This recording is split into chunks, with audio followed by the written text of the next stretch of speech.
That Range Life, episode 45. That's right, correct? You know, I could start, now that I'm doing the whole Letterman card things, I could write on the top. It's true. I mean, God bless it. It's 40. And regardless of the podcast being a habit of ours, this should not be this hard 45 episodes in. You know, I just saw you 2 days ago. That's true. Talked about today and every day since, saying, hey, at episode 45, and yet here we are. All right. Anyway, as I mentioned, I saw you 2 days ago, saw J-Riv 2 days ago and 1 day ago, saw him both days this weekend. Oh. And the reason I saw you, and we alluded to, was the big Tour Edge Hot Launch 521 match we were having. That's right. We'll talk about that just a little bit, because that's going to be a whole thing in itself when the video's done. But Monday, November 30th here, our review went up on DriveRangeHeroes.com for the Tour Edge Hot Launch 521 C Series and E Series drivers. So we'll talk about that and gear talk. Chris, I don't know if you knew this.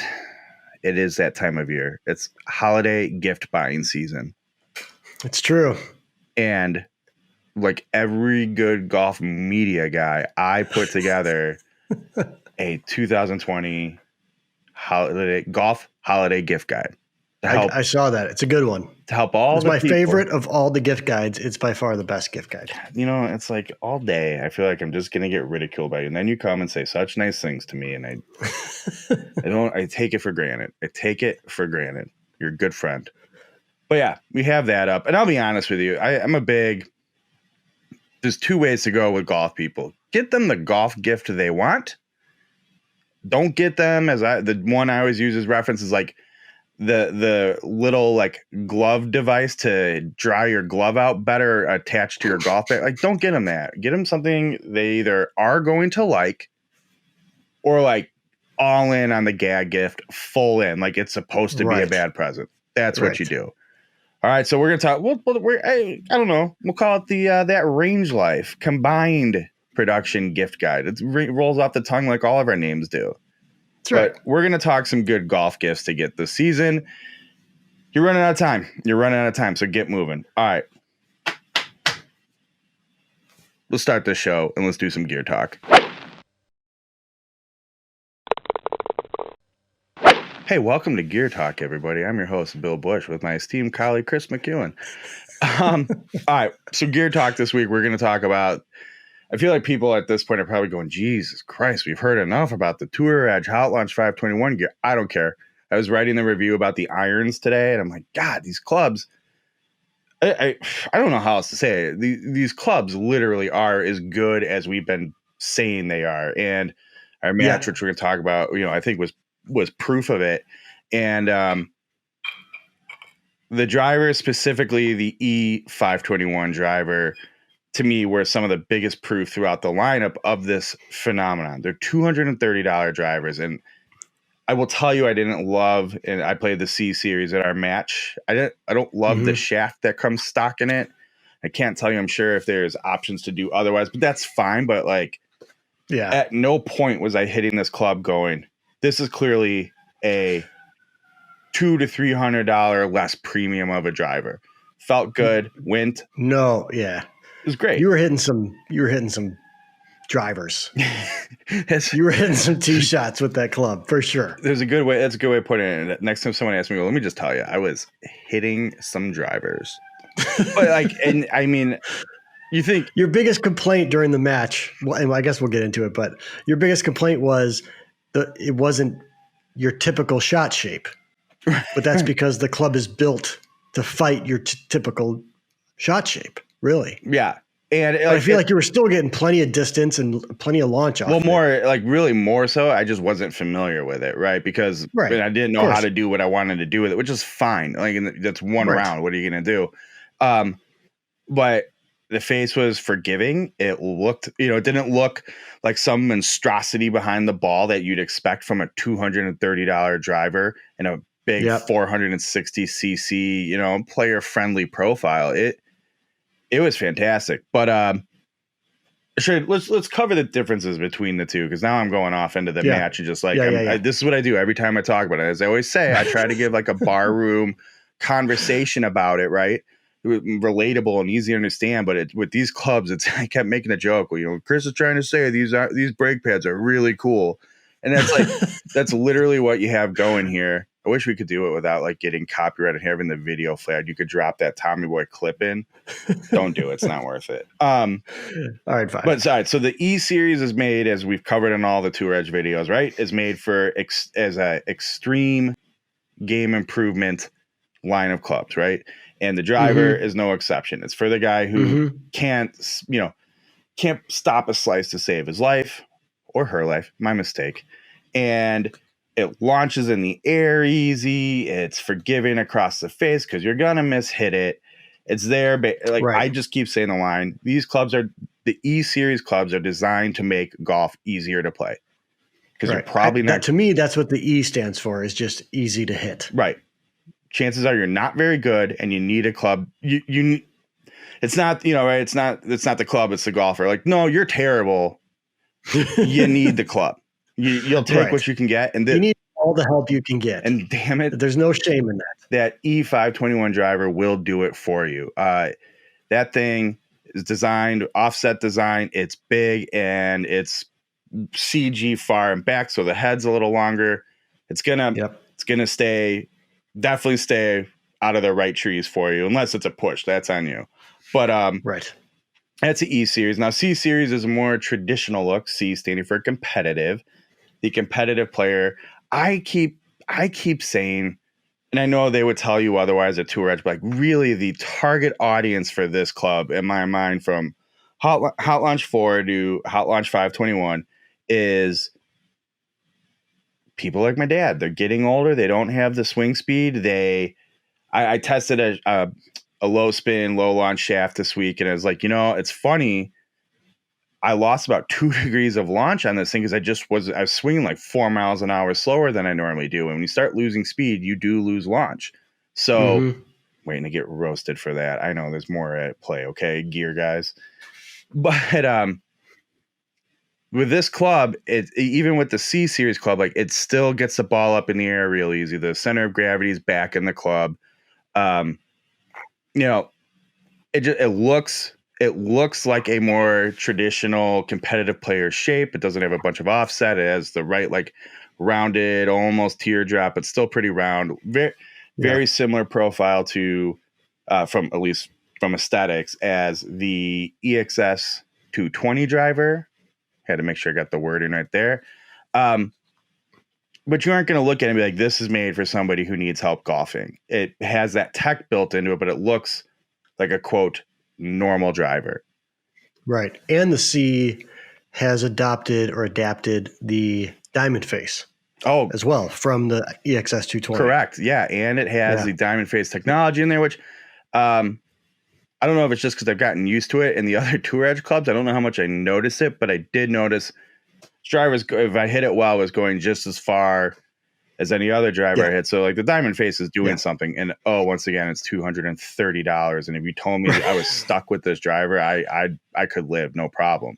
And it's not draw bias. So you can still fade it. The slice can still come and get you. The hook can still come and get you. It's all still there. But the difference is, like, I can hit a banana slice with a $500 driver or a $250 driver. Just watch me. But yeah, so it's a pretty traditional driver with some good tech packed into it. We won't go too deep in it because we have 2 drivers to talk about. So you played with the E series. You played a whole round with the E521. I don't know. We already touched on it goes high, it goes left, and it's offset. But do you have any comments of what caught your eye with it? Any tech in it? Anything you want to talk about? So I think it's I never hit a slice with it the entire day. And I do have a fade swing, which means sometimes I have a slice swing. It's got a bunch of offset. It's got the weight at the heel. It's got the, I guess I will get a little into the tech. It's got the Houdini sole, which brings that MOI and brings that MOI down. Right. MOY up. Up. CG Sorry, down. up. I always get that wrong. And so what that does is it helps the toe come through before the heel, right? That weight in the back and the offset and that whole thing. And that's why the ball goes left. And so for the most part, I was hitting straight golf shots with it. And yeah, I mean, I didn't see any issue with the looks of it. It didn't look cheap. It didn't feel cheap. It didn't play cheap. If you are, I think John Claffey talked about it. If you're a very discerning golfer and you have specific tastes about how you want things to look, perhaps this driver isn't for you. But for me, who's been playing for 10 plus years, and I have a M3 in the bag, the looks did not bother me. The feel didn't bother me. It played perfectly fine. Mm-hmm. At the end of the day, and that's what you really care about, I hit fairways. My miss was left, which was a new thing for me, because usually, like you mentioned, usually, I'm going right into the trees, but that was not the case. And most of the time I was surprised at the fact that my shot went left. But think of how many times, and I specifically think of the first hole where shots you're normally like, oh God, that's a balloon, with the way you had wind at your back. And imagine if you're a player that can't get the ball in the air, right? Yeah, and now all of a sudden you hit that shot because you're not used to it. It's, the whole thing's very different. And frankly, all jokes aside over the shows about this match and I'm going to beat you, you're not good enough, so you're going to play, you're the extreme player, haha, whatever, right? Right. It's not, this is not a driver geared toward your game. That said, that those few times, because you could get this club in the air so easy. I mean, you were finding, let me put this simply. I typically, if we're both hitting driver well, outdrive you considerably. But were getting, if you had wind at your back or helping a little bit, man, the way that thing would just get up, again, not like a balloon, but get up in the air and go, I'd be 40 yards, 30 yards behind you. Yeah. And really, even on just a stock shot, let's say the wind is still and I'm playing this driver, it's a difference between hitting a 9-iron or an 8-iron. Yeah. Right. So really you're talking, but I just think of 15 yards. I think of these guys who go into PGA Superstore, buy their tailor-made sim driver that Dustin Johnson's playing, and someone's like, no, we'll get you in a stiff flex. We can do this with the weights. Right. It's forgiving. It's good for all golfers. And that guy's out. I play with these guys. I come across plenty of them. When I say play, like in my circle of friends, I don't mean like you encounter them at the course. And it's like you can't get the ball off the ground with this $500-$600 driver that's not built for what you need it to do. Well, all of a sudden now you're going, that player could be getting 50, 60 more yards easy. Just because now their ball's in the air, it's carrying. God help them if wind's at their back. They can really take advantage of it. Where before it's like you never even got into the wind to take advantage of it. And you just hit a little dump down, 100 yards, 150 yards down the fairway and got some roll out of it. Yep. So I thought it wasn't even in the club, in my bag. And I just saw it with how automatic it was watching you. And then the one time I hit it on the range with you, to me, how many times did I say to you, I don't get me wrong, I want to replace that Fubuki shaft because it's just not for me, which is fine. It's not supposed to be. But if I could put the right shaft in there and maybe take the launch down a little bit, I'll never hit down the right side of a golf course again, ever. Right. And, right. And I think that's the thing. Right. It doesn't look cheap behind the ball. The offset, get over it. I've hit other clubs designed to do exactly the same thing, the similar looks, and they look like junk. Yeah. And then they feel like junk, where the E521 doesn't. And I go, all right, once I get past that offset, hell, if Bernard Longer can do it, why can't I? Right. Yeah. I can tell you about another driver I had in my bag. I'm not going to say the name of it, but it cost, another $200 to $250 that I tested, and it didn't perform nearly as well, just straight up. And it probably had very similar offset to it. Mm-hmm. So, yeah. So I think that thing, it's, you're just not good at golf. It's not enjoyable for you the 6 times a year you play because you just slice the ball over the place. Spend $230 on one of these and just watch out all day. Yeah. I really feel, well, we'll get into the match a little bit, but yeah. So I agree. The C series, the competitive. Now this one's, like I said, it's more straightforward. It still has a high MOI. I'll tell you, it plays pretty like mid-launch, mid-spin, but you in your head, you read about it, you're sort of geared up thinking like, oh, it's going to be high with launch and spin. And it's not. I really don't know what else to say about it other than it's $230. It performs and looks just as good as anything else. Yeah, you don't have the adjustability. As Claffy mentioned, that's not what they want this golfer to do. But it's not for I think these guys are like, I want my weight forward right behind the face with that low. Like, you're probably not the guy this is geared for. There's no reason. I mean, maybe it'd work for you, but it's for $230 for somebody who's like, I just want a good, traditional, straightforward driver. That has, it does have more forgiveness and help. And like you said, the diamond face. Yeah. It's perfect. I mean, I could see, I have one guy in particular. He bought himself a nice fancy Callaway Maverick this year, and he takes his stuff very serious. So I did turn him on to Tour Edge after 2 years of being like, I tell you this all the time. I don't have to have this in my bag, but I do because it's that good. I could probably say, like, hey, I've seen this driver, and I think like there's nothing wrong with your Maverick. It's fine, but this thing, you're getting up there, and you're up there in years. Your speed's going down. It might play a little more friendly to you, and it might be worth your time to check out. And these guys like to save their money. When I go, oh, it's $300 less, that'll be appealing. Right. But it's like, for me, especially if you're budget conscious, and it's like, oh, I'll just buy last year's driver. To me now, Tour Edge has introduced a legit real contender. Well, why? Buy this year's hot launch, and it's just as good. Oh, I want this adjustability. Like, you don't need it. You don't. Right. But so, yeah, I don't know. The drivers are just the start of it. Obviously, we played with all the gear. We have a lot more comments, which I'm sure we'll cover in future shows. Hopefully we won't bunch them up too much on you. Can't wait to talk about the irons, though. Can't wait. That's kind of what I really want to talk about, too. Well, I think the best thing, the biggest compliment I can give the E and the C521 series is that I think Tour Edge has really made a set of golf clubs for the people.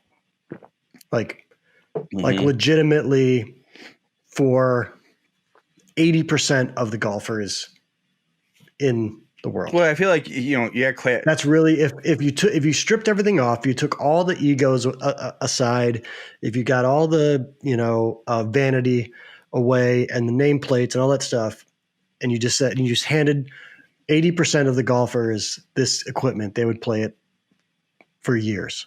Especially with take price tag, off of it. If you, I'm just thinking as you were saying that, what you just said is excellent. I think we've had John Claffey on the podcast once, and I think the YouTube show 3 times now. Yep, he's like my substitute. You're right. He's local. He's reliable. He's a good friend. I'm like, he fills in for me when I can't do the show. I literally shoot him and he's usually number 1 because of like timing, working out, and I would say at this point is comfort with the production. But it's like, hey, Chris is out. I know it's last minute. Can you jump on and do it? And he's like, yes. All right, cool. But he's been hammering that point on this show, and it's easy for him to say. He's the marketing guy at the company, right? This is like he's saying this is a club for these clubs, but especially these clubs, these hot launch clubs, we're shooting for the other 80% of the market. The people who, the big names aren't making clubs for because it's just, it's not the big margins, whatever. Yeah. We're making that good. And even on the hot launch, release show we did, he was saying we're starting to run into, we have to be concerned about, are we cannibalizing our premium gear with our budget gear? Right. And I mean, I don't think it's quite there yet, but which, you'll see how I dealt with that in the final video of the match.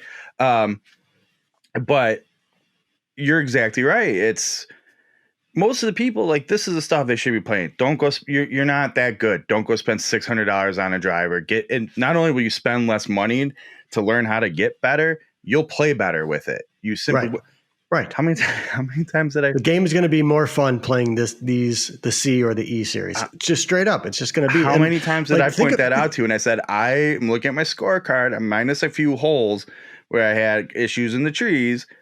I go, right. I have never played a round of golf with any of these clubs in my bag except the putter, which I've only played, I've never played a full straight round with, and the two wedges from when I reviewed them because they didn't have C series wedges, so to speak. So right, that's it. And I'm playing some of the best golf I've played all season with totally foreign clubs to me. It's like, imagine if I got used to them, So don't tell me they're not making the game easier because they did. Yep. People's Club, man. People's Clubs. I get it. It's the People's Clubs. They're gonna be like, hey, would you take it easy with that? Like, all right. Anyway, high praise. It's just the first review of the Hot Launch 521 stuff from us. You'll hear more from Chris and me and Driving Range Heroes, whatever, in the coming weeks. But Chris, I think we can wrap up Gear Talk. Cool. That's Gear Talk. Okay. We talked a little bit about our match already in Gear Talk in the start of the show. Couple observations out of it. I did say this. Totally different clubs than I use. Very little familiarity other than I hit them at the driving range with you guys. And let's be honest, we were hitting all of the clubs. So realistically, we went through about,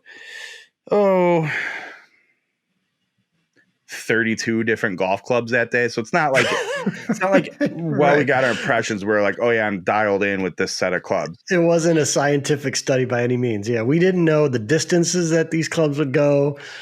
We didn't know how they would play really. It's true. One thing else, anyone out there that plays a little bit of golf knows that one bucket of balls at a driving range with 30 clubs isn't going to tell you much. Right. It'll give you first impressions and enough to maybe have comments on the gear itself, but being like, I'm used to it. I can go score. Not a chance. So I was thinking about my own score and I was like, I played pretty well and shockingly well, for all things considered. And for sure. And then I played with Chris quite a bit and, I think I've said to you even on the show before, I can't believe you've never broken 80.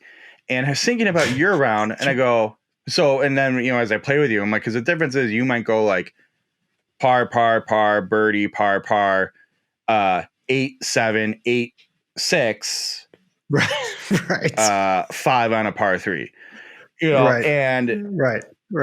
I was thinking you didn't really, I can think of what I'm calling the first couple holes warming up. Again, you're hitting off very offset clubs. All of a sudden the ball's whipping left on you just because you're like, oh, I got to settle in a little.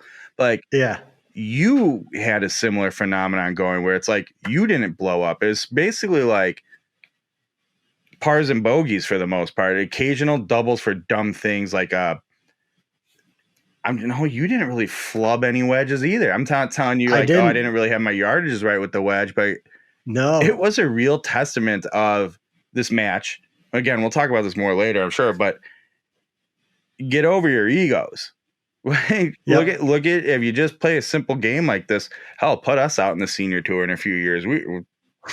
It became so much see the ball, hit the ball. That's it. Yeah, it really was. It was. That's really funny you say that because I didn't keep track of my score because we were playing match play. So I only really kept track hole to hole. Right. You know what I mean? And now you mention it, I may have been flirting with a low 80s, potentially. I wouldn't have broken 80, but it was a low 80s round for sure. Yeah, and it was a 2-ball round for me. I hit one ball out of bounds that I hit left. It bent left. It was the second hole that and I crushed that golf ball. It went forever. It just happened to draw because I wasn't used to that driver yet. Right. But otherwise it was really just hit ball. It's exactly what you see, ball, hit ball. My distance is this. I'm going to play that club. And that was it. You just work your way around the golf course. And it was a pretty easy round. Like had we not been playing match play, it would have been a very kind of just smooth sort of 82 or whatever I would have shot. I'm assessing, aside from like the couple blow ups I did have for various reasons. I was thinking like, well, the holes I beat you on were pars and birdies. The holes you beat me on were pars and birdies to like a bogey or something, you know? It's true. Yeah. So there's almost a piece of me that's like, you know, we should look into full-time bags set up similar to this Right. just as an experiment to see how much better you and I score specifically against each other. And I don't mean that like it's not a bad idea. Like it's not a bad idea competing, but just where the bar shifts to. Because I have a feeling. Yeah. I play mirror irons, right? I do my super expensive Japanese forged irons to me feel better than the irons I played in this match. Yes. Right. Can I do more with shape them more, lower my trajectory, like all that shit? Yes. But I played better than I have in a long time with these clubs this weekend. And maybe there's something to that. Like, hey, don't try to be cute with your shots. Just like hit a straight shot, play the wind. Yeah. So it's really funny that you say that, because I was thinking during the round actually that, so I knew I wasn't going to be able to shape shots. I knew that, you know, even the wedges, although I could lay down a wedge a little bit, like you could kind of open up a face a little bit, but for the most part, it really does kind of just simplify the game. Like you don't have you're not going to screw around with this stuff. Like you're just going to hit the shot that you hit. Here's what the ball's going to do when you strike it well. That's it. Well, I can't speak for you, but as I was writing this irons review today, how many, this came into my head, how many bad shots, any of the clubs, how many bad shots did you hit where you went, let me rephrase, it was a bad swing, it was bad contact, and you went, and it still did what it was supposed to do. How did I get away with that? I showed you guys one specifically. I roped a 6-iron on a par 3 into the wind and was like just past pin high on an uphill green. Like it was a great shot. And I showed you guys, I had like this deep of a dirt line across my club, and it's so high on the face. I didn't deserve that. Well, with my usual irons, that thing went maybe 70 yards with roll. And you know, the club bailed me out. And so I'm not trying to be like, oh, this is a Tour Edge promotion here. We just did that. But it's like, it is a testament to, if you swallow your ego a little bit, how different things can be. But yeah, so a couple last comments about the match. I pointed this out. It was freezing-ish. It wasn't terrible, but it was freezing. It was windy. And I realized we were playing the same course. I think it was the same course. It was not the same course, same facility. It was the same course. I don't remember. It was the same course. Okay, we weren't playing the other 18? No, I haven't played the other 18 You're not yet. missing anything, trust me. I always say like, hey, we'll do it once just to say you did it, and I immediately regret it, so we won't do it. Right. But we started the season at St. Andrews playing that course, the same group. Yeah. And I'm sure you and Josh will sneak out before the end of the year, but like essentially we finished the season, similar conditions, minus snow and ice on the ground we had to literally hit off of. Same group, same place. It was awesome. Yep. It was awesome. It's true. So that was fun. I enjoyed it. I'm happy about that. All right, let's wrap things up, get into our what we're calling That Range Life's kind of combined take it or leave it gift guide. That's a official title. So I put my gift guide out already, and I'll be honest, it's sort of a double-edged sword, right? It's a lot of like, hey, help your friends out in the golf business who have something they're trying to push. But for me, I try to really stick to what I said earlier about like, if I got this as a gift, would I be happy? Or would I be like, I think we both probably have a Big Mac's push cart, which we don't have to elaborate on that, on our list. It's true. But like, I could see some really cool. It's not my preferred push cart. It's like, you got a good push cart. You're not going to be like, wow, this person just tried to buy me a golf gift and it's junk, right? Right. But so it's like, I think, what would be is this a gift I wouldn't mind getting, or is this the glove dryer you clip to your bag, like I said before? Or like, right. You ever see those big like plastic like this big 2-half golf ball washer things, and you like fill them up with water, then you reattach them, and then you like twist them, and it washes a golf ball. Like, I don't want that. I don't. And I don't buy me unless you specifically go, what golf ball do you like to play? And I would argue is up here in Chicago, don't buy me golf balls, because I might not like this ball come March. I might want to try a new golf ball. Like, that's a whole nother show. If we want to advise what not to buy people, well, I agree. We can go on for that. I agree, but I like my dad one year got me, like threw a sleeve of Pro V1s in my stock. I'm like, Dad, I appreciate it, but like this was a waste of $18. I don't want to play this golf ball. I mean, I did. Let's be honest. But, of course. But it's like, I would say don't even get someone golf balls unless like give me these specific golf balls, and you give them those specific golf balls. At that point, that's sort of on them. Right. Like my brother-in-law always tells a story to me. He goes, so my mom goes, I want to get my son a golf gift. And she got me a sleeve or a box, of SpongeBob golf balls. And I'm like, that's funny as like a bit. It's not, it's like not a good gift. You're like, I got you golf balls. You could use these. And then you got SpongeBob on them. What? That's when you lean into the bad gift. That's your lean into the. Right. So, all right, get to the real gifts. I actually have 3. I just thought of another one off the cuff that I want to talk about. I think we didn't plan on this, but I'm going to put some of my favorite bad gifts on here too. And I advise someone else putting a gift guide together to put this on their gift guide. And I'm like, I'm kind of jealous because I wish I had this section in mind. Anyway, company I've been pushing all year, True Links wear, right? You saw me wearing them at the match. I'm admittedly a new convert to the brand, but the 2 shoes they have out, like that just came out recently, the Luxe Knit, which is their waterproof knit shoe, and then the True Knit 2, it's like the new version of their popular True Knit, are just so comfortable, such good shoes. And I mean, I wear them all the time, off the course, on the course. It's just like, well, the shoes I wear now, and I feel like I'm such a golf guy. It's like, no, they're just that good. And I would tell people who aren't even golfers, like, do you want a good, comfortable, breathable, great shoe to walk around and go hiking in? Take it easy. I'm not talking like hiking Machu Picchu, right? But all the cool little hiking trails in California, whatever. They're tremendous. They're very versatile. Love the shoes. So True Links wear is a big one. I really did a lot of coin flipping. There's a lot of great people. Like, I love Dormy Workshop head covers. I love Scott Redmond Concepts putter covers. I mean, they're out of England. They do my favorite, just above knick-knack, right, with putter covers and head covers, and they can do custom. They have interesting non-custom stuff, a lot of Banksy theme. They basically like a total like handcrafted whatever comes across your imagination, they can build it.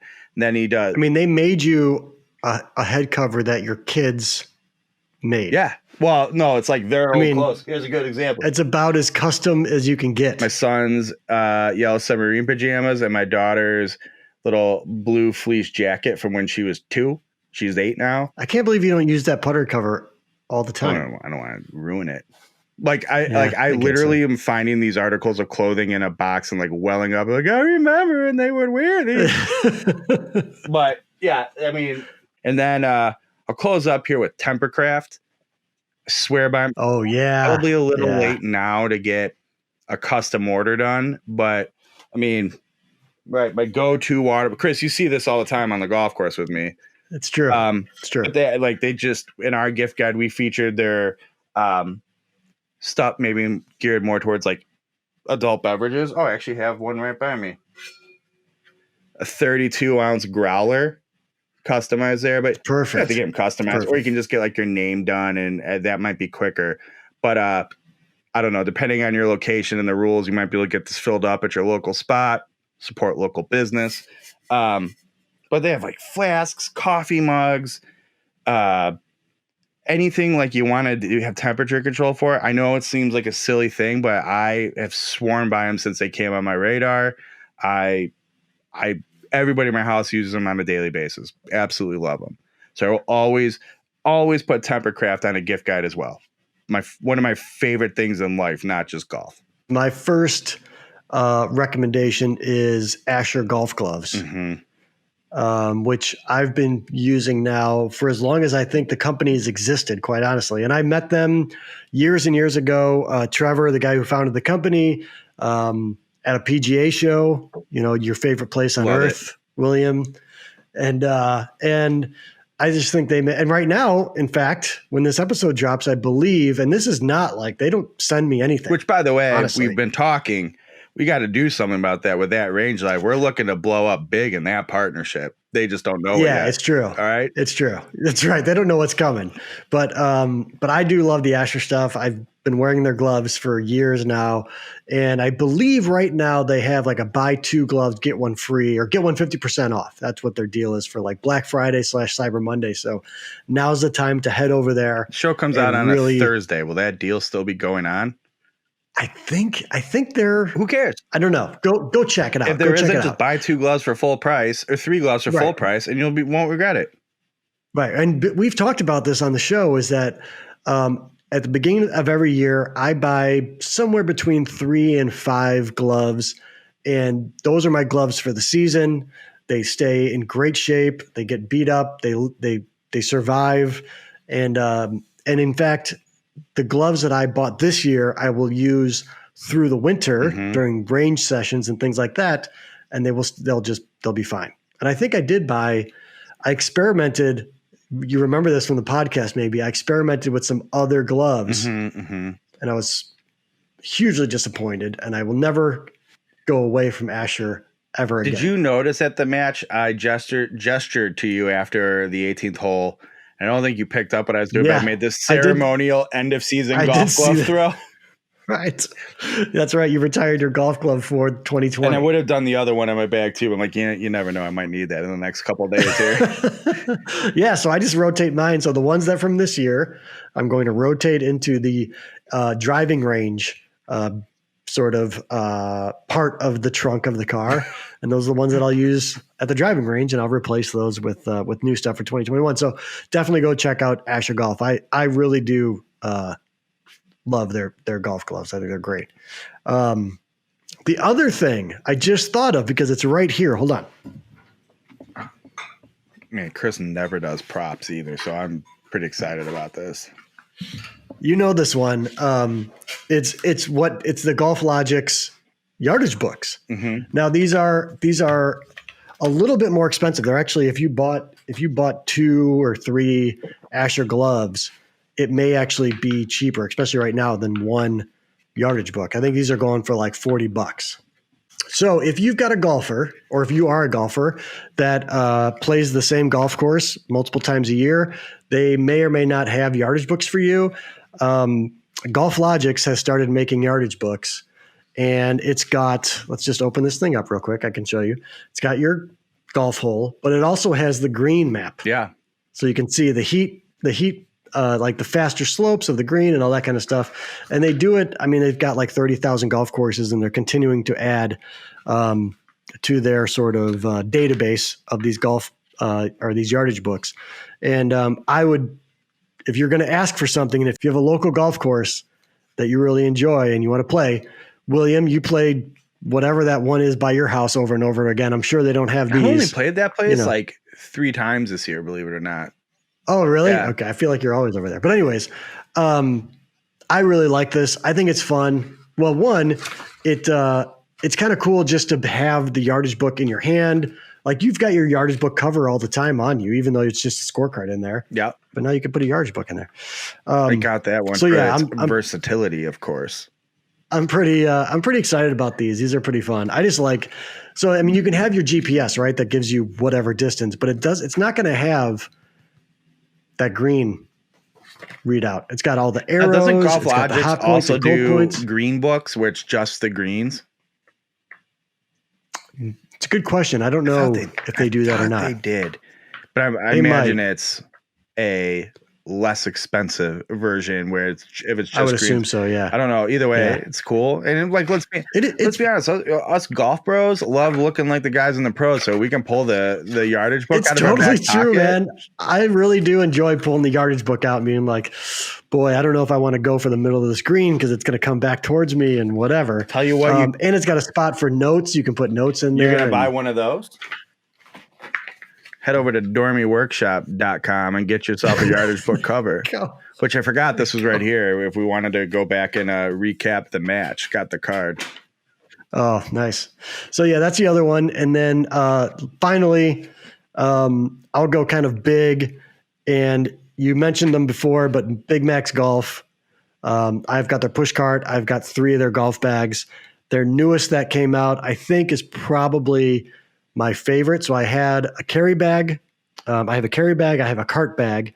And they just came out with the Big Max Hybrid, which is kind of taking those two and smushing them together. And the only caveat to that is if you do carry a golf bag, this bag could have too much space. I think you'd agree with me with that one. Because I love that you can load it up and make it honest super about that. heavy. And a certain somebody that now has made it so all team ChrisMcEwen.com has that golf bag. Just leave it at that. It's sitting there trying to tell me otherwise. I'm like, you're out of your mind. No. No. So if you have here's what you know what we're gonna do. We're gonna make him carry that bag sometime and like load it up with bottles of stuff. We'll load it up with our stuff. Yeah. Right. Right. And then be like, yeah, okay, walk 18 holes with future that. video. But yeah, so I mean, it's got enough room. So for me, with a push cart, because when I walk, I'm not carrying a bag. I'm going to put on my push cart. I'm going to push my bag. It's ideal for that. Absolutely perfect for that. I can go in the cooler bag. I can fit 2 to 3 beers. I can fit my drone.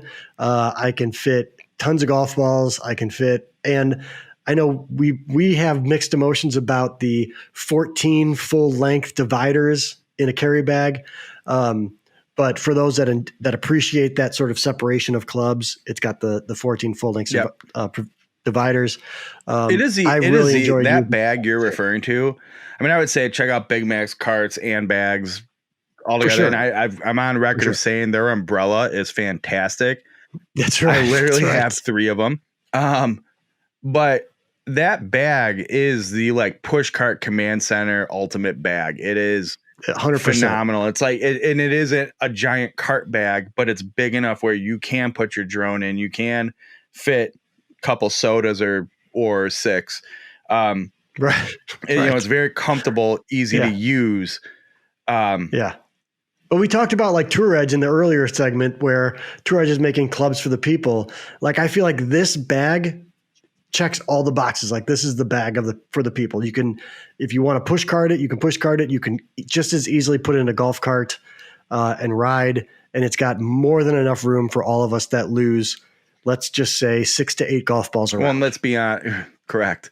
And let's be honest, the minimalist golf walker isn't carrying their bag. You know, like, they're not the majority. They're not the people. The guys who are getting the tiny little, like, you know, I'll just say single strap carry bags for 10 clubs.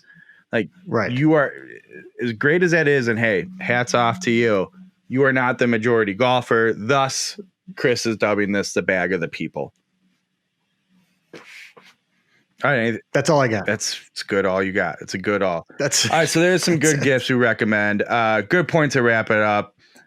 If we don't talk to you, if you don't come in, hey, this reminds me. Hey, if you enjoyed this video, make sure you subscribe. Oh, we didn't even do the thing. We didn't do the bit. Hit the bell. Give it a thumbs up. If you don't check in with us over the holidays here, we're still going to be doing this show because, frankly, we have nothing else to do because of coronavirus. That's true. Maybe real quick, big news. When we do the subscribe and the social media stuff, Chris McEwen Golf is back up and running on the Facebook. Trust me, that's a big deal for you the fans, not for Chris or me. But yes, check it out on the old Facebook. On the old Facebook, you can do all of it there. And who knows? Maybe we'll get some bonus holiday episodes in for you guys or something. Some bonus check-ins. We don't know, but if we don't, Have a good holiday. Stay safe. Go buy some good gifts thanks to the gift that Range Life buy it or don't buy a gift guide. That's a fourth name I've given it this show. And hey, until next time, this has been real, guys. We'll talk to you soon. Chris, I'll talk to you later. Bye.